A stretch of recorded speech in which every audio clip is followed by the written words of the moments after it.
నా phone FIR Machavaram police station అక్కడికి వెళ్ళాం, కనపడలేదు, లేదు అంటున్నారు. మరి ఎక్కడున్నారో చెప్పండి. మీ ప్రొసీజర్ ప్రకారం మీరు ఏం చేయాలో చేయండి, మేము కోర్టులో మేము మాట్లాడుకుంటాం.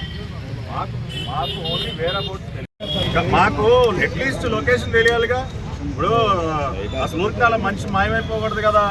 ఇప్పుడు చట్ట ప్రకారం మీరు మాకు అరెస్ట్ ఇంటిమేషన్ ఇవ్వాలి, ఎక్కడికి తీసుకెళ్తున్నారో చెప్పాలి. మాకు 14 గంటలు దాటిపోయింది.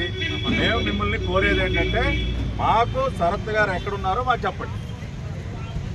తర్వాత మీరు మేజిస్ట్రేట్ ముందు ప్రొడ్యూస్ చేయండి, మేము మా లాయర్లు వచ్చి అదంతా ఓకే. నా ఫోన్ ఇవ్వాలి కదా, ఇవ్వాలా. ఎఫ్ఐఆర్ మార్చవరం పోలీస్ స్టేషన్ అక్కడికి వెళ్ళాం, కనపడలేదు, లేదు అంటున్నారు. మరి ఎక్కడున్నారో చెప్పండి. మీ ప్రొసీజర్ ప్రకారం మీరు ఏం చేయాలో చేయండి, మేము కోర్టులో మేము మాట్లాడుకుంటాం. మాకు ఓన్లీ వేరే బోర్డు తెలియదు.